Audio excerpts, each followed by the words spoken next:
always seem to spark epiphanies when I can't sleep. Ooh, it never occurred that all the best Hi things everyone, are and welcome to our best very things first episode of the Mitten Players podcast. My name is Tim Vicanti, and I'll be your host for this episode. My co-host Destiny unfortunately couldn't make it today as originally planned, but she was able to help me out prior to this recording, so we'll at least give her credit. In case you don't know who we are and what we do, we are musical theater geeks, so we're musical theater friendly. And we welcome those, whether you are part of the community or not. Simply put, we're in a safe space for performing arts, you get the idea. We have a lot to talk about today, and I hope you enjoy this week's episode because I am very excited to have on our first guest of the show. So, without further delay, please welcome my dear friend, Miss Madalyn McHugh. Hi, Maddie. Hello. Oh. How are you doing? I'm good, Timmy. Thank you. How are you? Pretty good. Thank you so much for being here today. Yes, I'm so happy to be here. Thank you for having me. Of course, of course. Would you like to tell us more about yourself for our viewers? Sure, absolutely. So I am from Caro. I've known Timmy forever. Do people call you Timmy, or am I the only person who calls you Timmy? You're pretty much the other person I would call Tim, Timmy, sorry, but I've known you can since call me you were. whoever. Just a bit of context. While my two older brothers were in high school, their friend groups referred to me as Timmy or Little Timmy. It's fun to be the youngest in the family, right? I did some shows with his brothers when I was younger, and those are such great memories. So I'm really, really happy to be here with you. But I grew up in Caro, and I'm a New York City based actor musician now. So in the past several years, I've been doing a lot of live regional theater, traveling around to different theaters in the country. I'm really happy with my career right now. For sure. It does sound exciting for sure. So what introduced you to theater or simply musical theater in general? Can you give us an idea on that? Sure. Musical theater as a career has been just the past several years for me. Theater in general has been in my life since I was a kid, doing community theater in Caro. I did some community theater in Bay City, and I've always performed. Pursuing it as a career was during my senior year of college. So I went to college to study opera, actually, and I was planning to go to New York City to be an opera singer. And my senior year of college, I did My Fair Lady, and I was Eliza Doolittle, and I loved it. And I started to listen to different musical theater soundtracks to different shows, and I just really fell in love with it. And I did a Broadway residency program my senior year of college in New York City, and I just decided this is what I want to do. So I kind of switched from my opera route more towards musical theater my senior year of college, but I've always performed since I was a little girl, and it's always been a big part of my life. That was going to answer my next question. Actually, this was definitely something that you wanted to do as a career. Like, this was the moment that you knew what you wanted to do when you were growing up, really. Oh yeah, definitely. My family was in a band together. My dad wrote contemporary Christian gospel music, or bluegrass rather.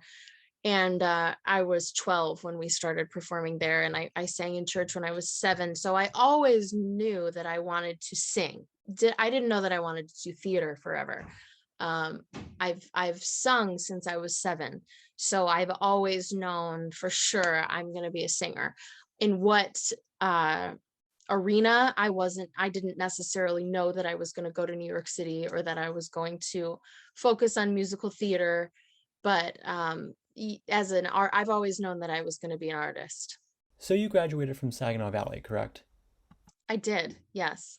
What was the musical theater program like for you at that time? So I actually didn't do the musical theater program. I majored in music. So I was a part of the music department, and I minored in theater. So I don't know if when I was at SVSU, if they had a musical theater program. I'm pretty positive they do now, but I took a musical theater classes. So my main focus in college was The Voice. So, and I teach voice now. Gotcha. So I learned the in and outs, the anatomy of the voice, how to sing in a lot of different styles. So I actually really didn't study musical theater. All of my experience with musical theater has been outside of college. Gotcha. Um, Gotcha. and I've done a lot with it now, but really the most musical theater experience knowledge that I received was when I did a program called Open Jar in New York City. And that was the end of my senior year of college. And that's what really started my career, was Open Jar. But I didn't do the musical theater program. I was in the music department at SVSU. Gotcha. Gotcha. While we're already on the topic in terms of different musical theater programs, could you tell us a little bit about Open Jar and your experience with it? Sure. Open Jar is a Broadway residency program. So it's amazing. It's an NYC based program, and the instructors are all either current Broadway actors, choreographers, directors, or dancers. So you're learning from, it's an intensive program. It's a 2-month residency, and you live in New York City. You have classes every day, dancing, singing, acting classes, and it's from the best of the best in the business. It's like you throw yourself into the Broadway world and you really see, okay, what are these actors doing and how did they get to where they are and what do I have to do? So that's what I learned in Open Jar, is how do I live in New York City? How do I work in New York City? And how do I audition in New York City? Who do I learn from? Where do I take dance class? And Open Jar really teaches you how to integrate yourself into that industry. It was so incredible and monumental for me in my career. So you're learning all of the tips from the best, really. Absolutely. Yeah. You're learning from the best of the best, and they kind of take you under their wing and they say, here's how you audition. They explain equity, non-equity, chorus auditions. There's just so much to know when you get to New York City. And it's hard to really comprehend it all when you're not there. So you learn it in school, and I didn't learn it in school because I didn't study musical theater. So I really Right. needed that training. But you learn the terms, you learn the lingo, you learn New York. I didn't even know New York City. I had never been to New York City before that. So you learn how to be in that world, which is, I loved it. It was incredible. You take all of the knowledge that you've had in college, whatever you studied. People study different things, all artist related, but either I studied opera, some people studied musical theater, some people were theater, some people were dancers. So you learned all three arts: dancing, singing, and acting. Is there any advice you would give to your younger self? Oh, that's a good question. Yeah. There's a lot of advice in terms of just life that I would like to give to my younger self, but in terms Right. of my career, I Yeah. would say no dairy to my younger self. No sugar and no dairy. I would say to my younger self, if there isn't the opportunity that you are envisioning, create it. Because you have to take yourself to the next level if that opportunity isn't sitting in front of you. So I grew up in a small town, and a lot of times I think people will think that just because I came from a small town, there's not as much opportunity here, but that's not true. You can sing anywhere you want to sing, and so much of the time people are willing to work with you. So if I would and I practiced this when I was younger.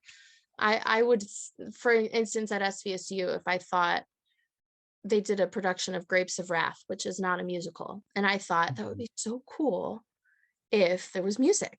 So I would think of these ideas, and I would get a little nervous sometimes because I would think, I really believe in myself and I think that's a great idea, but I don't know who exactly to present it to, if they're going to go for it.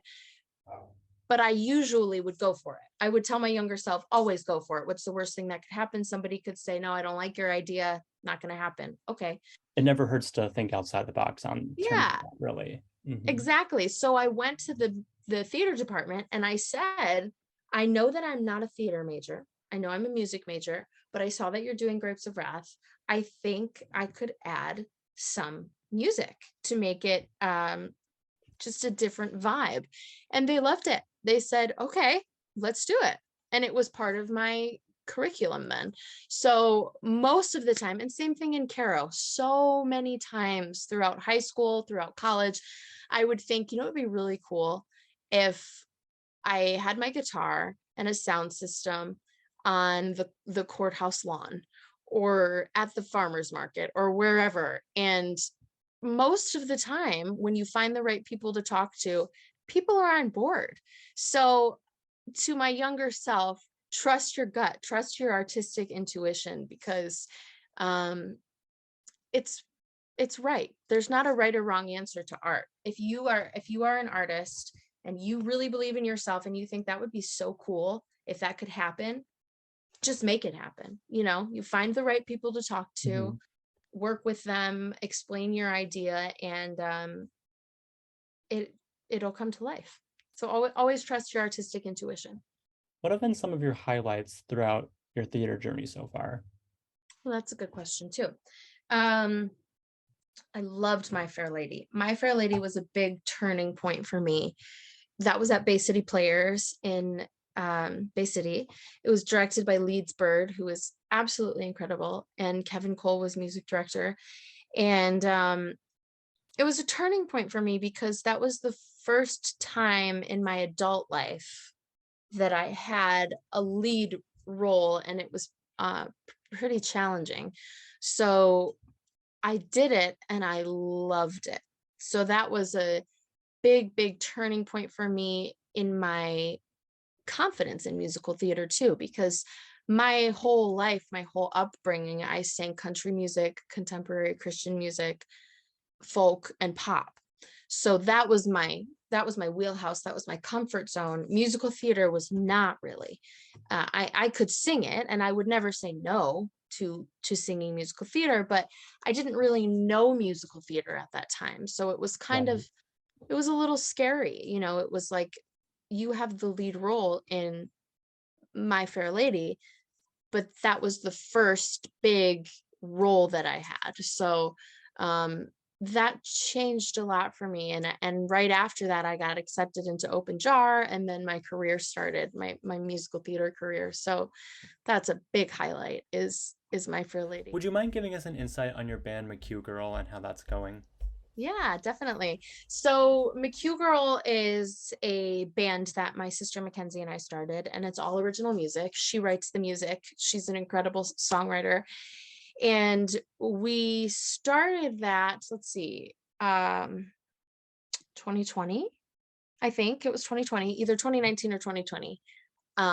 And we recorded our debut single, which is called Ex-Boyfriend, and we released that on all streaming services. And this was we did it virtually because this was during the beginning of the pandemic. So we worked with studio musicians in Nashville, actually, which was really cool. And we went back and forth on the phone discussing with them what we would want for music, and we would explain the vibe we wanted, the sound we wanted, the instruments we wanted, and the Nashville studio musicians would then go to their studio and record, and then they'd send us something and they'd go, what do you think about this? So it took a really long time because it was virtual, because due to the pandemic, but that's how it started. And then mostly McHugh Girl has performed in Michigan. So my sister is moving with me in August to New York, actually. So we'll perform more in New York City. But yeah, we perform at different in this area. We've performed in Bay City at different locations, Winona Park, or any bar, restaurant kind of situation, fair, festival, those kinds of things. We'll perform our own music, but we're gonna move to New York City together in August and focus on our band. Any plans for that as well? Like, are you planning on releasing any new songs in the near future? Yeah, definitely. So I'm about to go to New Hampshire to do a show. And then after that, when we get to New York, we will be able to focus on recording. And my sister has, I don't know the exact number, but hundreds of songs. So and that she's written over the years. She's been writing since she was 8, and Right. she's 25. So she's got a lot of music. And we'll be able to really, she's been doing her own thing. She's a writer, she's been doing her own thing, and I've been doing my own thing with theater. And so when we come together in New York, we'll really be able to focus on recording and performing together. So that'll happen in August. That is definitely exciting for sure. Yes, it is. We're both very excited. Speaking of New York, with the Tony season come and gone this past weekend, did you get the chance to watch it at all? I didn't, but I've seen a bunch of clips of Ariana DeBose hosting, and I love her. So I got music, I got my ask for anything more. 'Cause the world keeps spinning round and round, and my heart's keeping time to the speed of sound. I was lost till I heard the drums, then I found my way. 'Cause you can't stop the beat. What are your top 3 favorite musicals currently running on Broadway right now? currently running on Broadway? Mm-hmm. Oh, I don't even know if I know everything currently running on Broadway. I haven't seen this, but I have some friends in this musical, and I would love to see the Michael Jackson musical. And I've seen some videos of them dancing, and it looks so fun. The MJ musical from last night was like amazing. Was it? No I'm idea. sure. I would love to see that. Company. I love Company. And Saw some of that last night.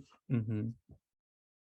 there's a lot of amazing people. There's also, this isn't musical theater, but POTUS. Have you heard of that? It's on Broadway right now. Yeah, that was also mentioned last night at the show. I'm a big fan of Julianne Hough, and that's how I saw it on Instagram about the show.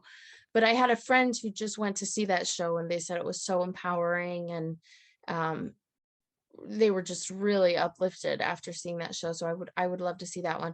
I don't think I've seen most of the current Broadway shows because I haven't been there in so long. I mean, there's Dear Evan Hansen or Hamilton, all of those, of course. Do you have any dream roles? Yes, definitely. Let's see. I've never been in Once, the musical, and I really want to play Girl. Do you know that musical? Once? It's kind of a folk style musical, and it's really popular in regional theater right now. And the main role, that the female role, plays the piano, and it's an actor musician show where the actors all play the instruments. So I would really love that. My biggest dream is Carole King in Beautiful. That's my biggest dream role right now. I'm really trying to manifest that. I'm a big believer in manifestation and working hard and believing you can do anything. So I'm really hoping for Carole King someday. But let's see. Once, the girl's name is just Girl. She doesn't have a character name. But Once, and then Carole King, and Elphaba. Elphaba is always a dream. I would say those are my 3 dream roles. So you've been a part of the Florida Studio Theater since 2019. How would you describe the experience? Amazing. That was my first, I've done 3 shows with them now, but that was my first professional theater gig. I've worked professionally in the music industry for a long time, but that was my first professional theater gig. And I call it my theater home now, because I really developed a great community of mentors and artists and performers from Florida Studio Theater. I really love working there. And it's awesome. Sarasota, so it's gorgeous. And usually when I'm there, it's during the winter time. So I'm missing the Michigan and the New York winters for Sarasota. At least you get that more warmer weather instead of the bitter cold that's over here. Exactly. Could you tell us about your recent show, Friends in Low Places? Friends in Low Places was a country music cabaret. So a cabaret, for people who may not know the difference between musical theater and cabaret, a cabaret is a show where you are interactive with the audience, or you can be. So in musical theater, you don't break what's called the fourth wall. If you're seeing Dear Evan Hansen, for example, and somebody yells out in the audience, I love this song, you're not going to respond to them because you're in your own world. You're painting a picture of the show, of the setting, of the story, and you have an audience, but you don't break that fourth wall. You don't communicate with the audience. When I was doing Friends in Low Places, if somebody yells out from the audience, I love this song, I can respond to them. I can go, hey, me too. It's more like a concert vibe. It's scripted. Right. But you make it more of a natural entertainment concert kind of vibe. So it was a country music cabaret, and it was newer songs to that audience. So that audience is it's a retired community. So a lot of them are in their, I don't know, 60s, 70s, 80s. So they know and love Johnny Cash, George Jones, Willie Nelson, the older country music. This show was more contemporary for that specific audience. So Tim McGraw, Faith Hill, The Chicks, we did some Dolly Parton. There was a good variety. It was a really, really fun show. And I grew up singing country music, so I knew a lot of these songs. What other lessons has music taught you? Music has really taught me to completely be myself. Music, I always say music is, I have a lot of people that are there for me, but you can't always rely on people. You can always rely on music. So music is always there for me. And I have learned that I always want to be there for the music. So I always give my all and my best that I can to the music. And it's taught me that I can interpret it in so many different ways. And it's allowed me to express who I am by performing it. So I love to hear a new piece of music, write a new piece of music, and have endless possibilities of how that specific piece of music could be performed. And in doing so, I have really learned a lot about myself, because you express yourself in different ways when you're performing. So music has taught me a lot about myself as I go through my 20s, which, you know, you change in your 20s, and I've been performing throughout all of my 20s. So it's taught me a lot about who I am as not just an artist, but as a person. Any other plans for the future, like you would like to share with us or whatnot? Sure. Yeah, I'm about to, next week, actually, I'm about to do a Carole King show. It's not beautiful, but I'm really excited because, as I shared earlier, Carole King is my dream role. So this is another cabaret, and this is in New Hampshire at the Palace Theater, and it's called Songs of a Natural Woman, Carole King. So it's a Carole King tribute show, and I'll be playing, I'm the lead pianist and lead vocalist. So there's a lot of different musicians in the show and singers, and I'm super excited because I know a lot of Carole King music, and I'm a big fan. And it's focusing on her album Tapestry, which is my favorite Carole King album. So that starts next week, and that's a short gig. That's only a week long. And then I will start my New York adventure. So if anyone's in New Hampshire next week, you know where Yeah, to see. stop on by the Palace Theater. Palace Theater. One final bit before we wrap up. Sure. Can you tell us where we can find you on social media? Yeah, absolutely. My Instagram name is Maddie_MCQ, And that's my personal music. And then if you want to see McHugh Girl, it's at McHugh Girl Music. And you can hear McHugh Girl anywhere that you stream music. So Spotify, Apple Music, Pandora. And we have some songs that we haven't released on streaming services that are on YouTube. So I'm on YouTube, McHugh Girl is on YouTube, and anywhere you stream music. We'll be sure to link that in the description afterwards. And thank you. Thank you. Well, this has definitely been a fun episode for us. Like thank you.